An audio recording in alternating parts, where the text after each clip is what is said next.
की शुरुआत होती है पूरी दुनिया को दिखाने से, जिसके बाद अमेरिका दिखाया गया जहाँ सूरज निकल रहा था, यानी कि नॉर्मल दिन की तरह आज की भी शुरुआत हुई। और अब हम अमेरिका में रहने वाली एक फैमिली को देखते हैं। इनमें फैमिली का हेड था, उसकी वाइफ थी अमेंडा और 2 बच्चे थे। आदमी तो काफी अच्छी आदत का था, गुस्सा उसे कम आता था, लेकिन उसकी वाइफ अमेंडा काफी गुस्से वाली थी। लोगों को पसंद ना करना, सब पर शक करना, चिड़चिड़ापन उसमें बहुत ज्यादा था। दोनों हस्बैंड वाइफ ही जॉब करती थी। उनकी बेटी काफी मासूम थी, उसे सीजन देखने का बहुत शौक था, जबकि बेटा थोड़ा शरारती था। आज सुबह जैसी अमेंडा की हस्बैंड की आँख खुली तो अमेंडा का मूड आज काफी अच्छा था। वो अपने हस्बैंड को कहती है कि मेरा दिल कर रहा है हम छुट्टियां मनाने चले, इसीलिए मैंने आइलैंड पर हमारे लिए एक घर बुक किया है। अब उसका हस्बैंड मना नहीं कर सकता था, मान जाता है। ये सब तैयार हुई और कुछ ही देर के बाद आइलैंड पर जाने के लिए निकल पड़ी। ये गाड़ी में बैठी एंजॉय कर रही थी, काफी खुश थी। फिर कुछ घंटों का सफर करने के बाद उस घर में पहुंच जाते हैं जो अमेंडा ने बुक किया था। घर काफी शानदार था, सबको बहुत पसंद आता है। बच्चे पूल में नहाने लगे, उसका हस्बैंड सामान रखने में मसरूफ हो गया, जबकि अमेंडा मार्केट चली जाती है जरूरत खाने पीने का सामान लेने के लिए। वो बहुत थी। सारा सामान खरीदने के बाद जब गाड़ी में सामान रख रही थी तो वहाँ एक और आदमी को देखती है जो खाने पीने का बहुत सारा सामान गाड़ी में रख रहा था। ये एक पूरी फैमिली के लिए बहुत ज्यादा खाना था। ऐसा लग रहा था जैसे दुनिया खत्म होने वाली हो और ये उसकी तैयारी कर रहा हो। अब ये चीज अमेंडा को अजीब तो लगी, लेकिन वो उससे बिना कोई बात कहे वहाँ से चली जाती है। घर आने के बाद ये फैमिली तैयार हुई और बीच पर चले जाती है। ये सुकून से वहाँ बैठकर एंजॉय कर रही थी, जहाँ तभी इनकी नजर एक काफी बड़ी शिप पर गई जो समंदर में इनसे काफी दूर थी। ये सोचते हैं कि वो अपना रास्ता बदल लेगी, पर 2 घंटे के बाद भी वो शिप उसी जगह पर ही रही, बल्कि अब तो और मजीद आगे आ गई। इन्हें अजीब लगा, पर धीरे धीरे शिप और करीब आती गई। ये घबरा जाती है, समझ गई थी कि कोई गड़बड़ है, इसलिए अमेंडा का हस्बैंड सबको वहाँ से भागने का कहता है। घबराते हुए सब इधर उधर भागने लगे और बीच पर एक ही पल में हंगामा मच गया। शिप तो अभी भी नहीं रुकी, वो समंदर से बाहर ही आ गई, फिर बीच पर आकर रुक जाती है। ऐसा लग रहा था जैसे उसे कोई कंट्रोल ही ना कर रहा हो। ये हादसा बहुत अजीब था। कुछ ही देर में पूरे बीच को खाली कर दिया गया। एक गार्ड से इन्हें पता चला कि सिस्टम में किसी गड़बड़ी की वजह से ऐसा हुआ। ये न सिर्फ इस शिप के साथ बल्कि और भी कई सारी शिप्स के साथ हो चुका है। ये फैमिली यहाँ से सीधा घर गई। तब पता चला कि इंटरनेट भी नहीं आ रहा और तो टीवी पर भी कोई चैनल नहीं आ रहा था। ये अपने लिए ऑनलाइन खाना नहीं मंगवा सकते थे, इसलिए जो था वही खाकर अपना गुजारा करती है। रात को बच्चे सो गए, जबकि अमेंडा और उसका हस्बैंड नीचे शराब पी रही थी, जहाँ अचानक इनके दरवाजे पर दस्तक हुई। ये चौंक गई, कौन हो सकता है। इन्होंने जब दरवाजा खोला तो सामने स्कॉट नाम का एक आदमी और उसकी बेटी खड़े थे। दोनों हस्बैंड वाइफ काफी हैरान हुई, क्योंकि इस तरह किसी अजनबी का उनके घर आना काफी अजीब था। स्कॉट अमेंडा को कहता है, मैडम ये घर मेरा है, आपकी मुझसे ही बात हुई थी ऑनलाइन। पर अमेंडा को शक हो रहा था क्योंकि उनकी कॉल पर बात नहीं हुई थी। स्कॉट कहता है, क्या हम अंदर आ सकते हैं, जिस पर अमेंडा का हस्बैंड उन्हें घर के अंदर ले आया। स्कॉट उन्हें बताता है कि हम शहर में रहते हैं, पर वहाँ अचानक पावर चली गई है, हर जगह अंधेरा छा गया है। मैं आप लोगों से ये कहना चाहता हूँ कि मुझे पता है आप यहाँ छुट्टियाँ मनाने आए हैं, आप लोगों ने पैसे दिए हैं, तो हम आपको जाने के लिए नहीं कह रहे, बस हम भी यहाँ रहना चाहते हैं। आपको तंग नहीं करेंगे, बेसमेंट में ही सो जाएंगे, यहाँ तक कि मैं आप लोगों को पैसे भी दे दूंगा। और अब वो उनके $1000 वापस कर देता है। अमेंडा के हस्बैंड को तो उन पर कोई शक नहीं था, वो मान गया कि ये लोग यहाँ रह नहीं। पर अमेंडा इतनी आसानी से मानने वाली नहीं थी। वो उनसे कहती है, ये सोच मैं आपको यहाँ रहने की इजाजत नहीं दे सकती, क्योंकि अजनबियों के साथ रहने में मुझे मसला है। पर जब दोनों हस्बैंड वाइफ अकेले में बात करने गई तो अमेंडा कहती है कि मुझे उन पर शक है, वो यहाँ गलत इरादे से आई है। उसका हस्बैंड कहता है कि वो मुसीबत में है, हमें उनकी मदद करनी चाहिए। मुझे नहीं लगता कि वो हमें कोई नुकसान पहुँचाएंगे। अच्छा एक काम करते हैं, आखिरी बार मैं उनसे बात करता हूँ, मुझे अगर कहीं भी कोई गड़बड़ी लगी तो मैं उन्हें यहाँ से जाने का कह दूंगा। इसलिए ये लोग एक बार फिर उनसे बात करने लगते हैं। स्कॉट काफी अच्छे से इनसे बात करता है। ये नहीं लग रहा था कि वो कोई खतरनाक आदमी है, बल्कि वो तो अंदर से थोड़ा घबराया हुआ था। इन्हें जब यकीन हो गया तो अमेंडा मान जाती है। तभी स्कॉट की बेटी टीवी चलाती है, हर जगह बस इमरजेंसी ब्रॉडकास्ट लिखा आ रहा था। इससे ये बात तो साफ हो गई कि स्कॉट सच कह रहा था कि पावर चली गई, न इंटरनेट आ रहा था और न ही कोई चैनल चल रहा था। इन लोगों को पक्का यकीन हो गया था कि सच में कोई गड़बड़ जरूर है। सारे बिगड़ते हालात इन्हें उलझन में डाल रहे थे। स्कॉट एक गवर्नमेंट ऑफिसर था, इसीलिए उसे कहीं न कहीं शक था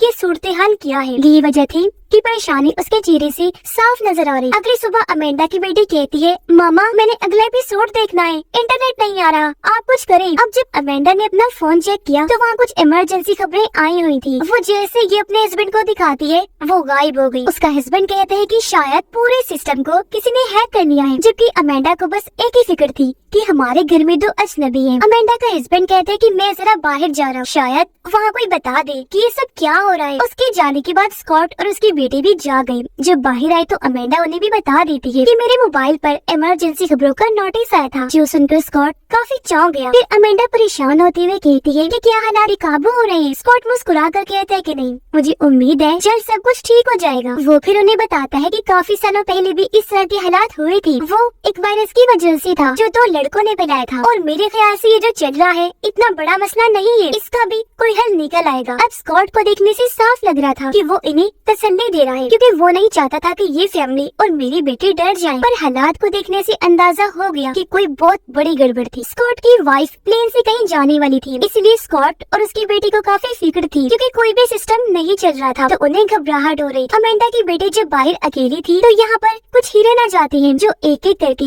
सैकड़ों की तादाद में वहाँ आकर खड़े हो जाते हैं। ये बात भी काफी अजीब थी, क्योंकि जानवर कभी भी इस तरह का बर्ताव नहीं करते। मदद के लिए स्कॉट अपने पड़ोसी दोस्त के घर जाता है, पर वहाँ सामान बिखरा पड़ा था, घर में कोई था भी नहीं। अमेंडा का हस्बैंड जब रास्ते में था तो जीपीएस ने काम करना बंद कर दिया था, जिस वजह से वो रास्ता भटक गया। अचानक उसकी गाड़ी के पास एक घबराई हुई औरत आई, जो रोते हुए मदद मांगने लगती है कि मैं 2 दिन से घर का रास्ता भटक चुकी हूँ, मुझे किसी को कॉल करनी है, मेरी मदद कर दो प्लीज। लेकिन वो इतना घबराई हुई थी कि अमेंडा का हस्बैंड भी परेशान हो जाता है, बिना उसकी कोई मदद किए वहाँ से निकल जाता है। थोड़ा आगे चलने पर उसे प्लेन की आवाज आई। इसने जब पीछे मुड़कर देखा तो बिल्कुल पीछे प्लेन वहाँ लाल रंग की कोई चीज गिरा रहा था। अमेंडा का हस्बैंड घबरा गया, गाड़ी भगाने लगा, पर जब प्लेन पास आया तो पता चला कि वो लाल रंग की चीज दरअसल लाल पेपर्स थी, जिस पर फारसी जुबान में कुछ लिखा हुआ था। स्कॉट को पता था कि मेरे दोस्त के पास सैटेलाइट सिग्नल्स वाला फोन है, इसीलिए वो अंदर जाकर उस फोन को ले लेता है, इस उम्मीद के साथ कि शायद ये काम कर जाए। अमेंडा के बच्चे इस सबसे अनजान जंगल में चले जाते हैं। उन्हें वहाँ एक कैबिन मिला, जिसके अंदर ये दोनों चले गए, पर यहाँ कोई भी नहीं था। अमेंडा के बेटे ने अपने भाई को हिरन वाली बात बताई, लेकिन उसे यकीन नहीं हुआ। उल्टा वो उसे डराने के लिए डरावनी कहानी सुनाने लगता है, जिसके बाद ही वहाँ से निकल आए। स्कॉट उधर सैटेलाइट फोन चलाने की कोशिश कर रहा था, पर वो भी काम नहीं कर रहा था, क्योंकि कुछ देर पहले हमें आसमान में दिखाया गया कि अमेरिका के सैटेलाइट ने अपना रुख बदल लिया है। तो यही वजह है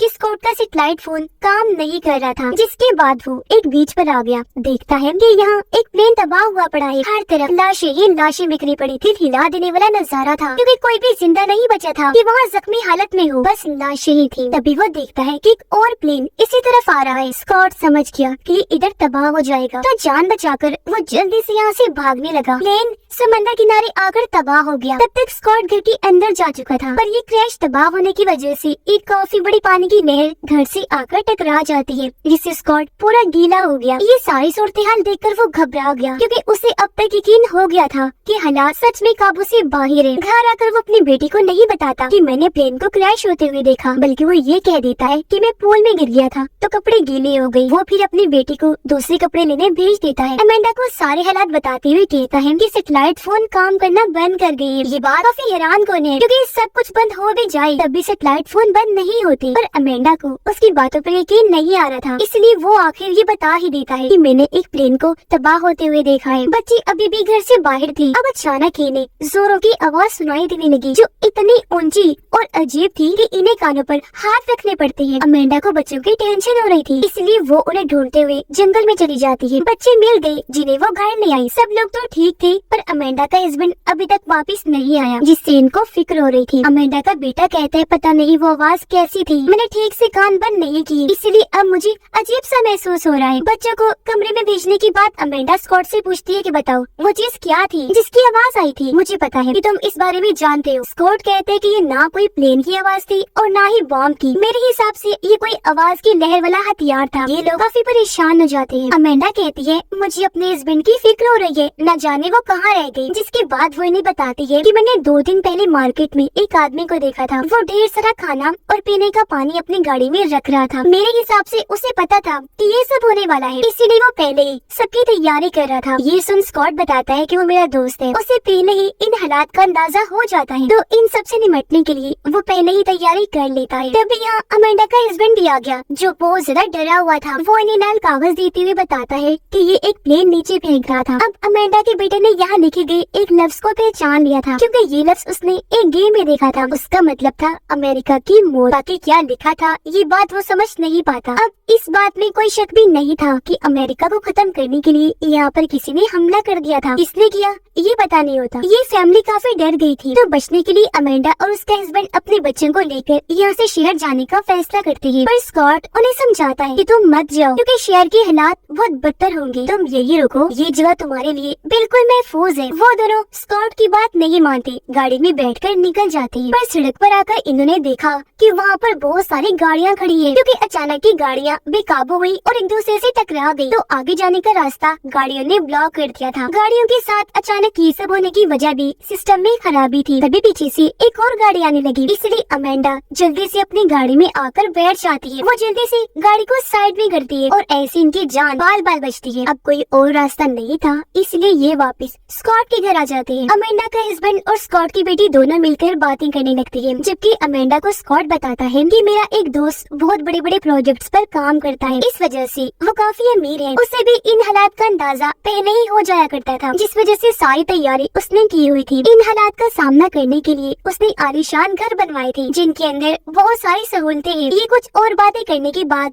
अपना मूड ठीक करने के लिए म्यूजिक लगा लेती है, डांस करती है। अमेंडा के हस्बैंड और स्कॉट की बेटी को अचानक अजीब सी आवाज सुनाई दी। ये जब जाकर चेक करती है तो वहाँ बहुत सारे फ्लेमिंगोस थे, जो एक तरह का परिंदा है। अब अचानक ये हो जाना भी काफी अजीब था, और अब एक बार फिर से वही तकलीफ दे आवाज जोरों से आने लगी। ये लोग फिर से कानों पर हाथ रख के सर पकड़ के बैठ जाती है, पर इस आवाज का जोर इतना था कि घर की कुछ चीजें भी टूट जाती हैं। काफी देर के बाद जाकर वो आवाज बंद हुई, पर अब सारे ही लोग काफी डर गए होते हैं, इसलिए अमेंडा की फैमिली सब एक ही बेड पर सो जाते हैं, जबकि स्कॉट और उसकी बेटी सुबह जैसे हुई ये अजीब चीज देखने को मिली कि अमेंडा के बेटे के दांत एक एक करके गिरने लगते हैं, जिस वजह से अमेंडा और उसका हस्बैंड काफी घबरा गई। समझ ही नहीं आ रही थी कि आखिर यहाँ चल क्या रहा है। अब तो हदें ही पार हो रही थी, उनकी समझ से बाहर था कि अब हम क्या करें। मदद के लिए किसी को फोन भी नहीं कर सकते। स्कॉट अमेंडा को कहता है कि वो आदमी जिसे तुमने ढेर सारा सामान खरीदते हुए देखा था, यानी मेरा दोस्त, वो यहाँ पास ही में रहता है। मुझे यकीन है कि उसके पास बहुत सारा सामान है, तो उसके पास हमें कोई दवाई मिल सकती है जो हम तुम्हारे बेटे को दे देंगे। इसलिए अब अमेंडा के बेटे को लेकर उसकी डैड और स्कॉट उस दोस्त के घर जाते हैं। जब ये वहाँ पहुँची तो उसका दोस्त घर के अंदर था, उसके हाथ में गन थी। वो कहता है कि गाड़ी कुछ दूरी पर खड़ी कर दो, हम फिर बात करते हैं। स्कॉट उसके इस बर्ताव पर हैरान था, क्योंकि दोनों पहले दोस्त हुआ करते थे, पर अब उसका दोस्त पूरी तरह से बदल गया था। ऐसा लग रहा था जैसे जिंदा रहने के लिए इंसानों के बीच जंग शुरू हो गई हो। स्कॉट उससे मदद मांगता है।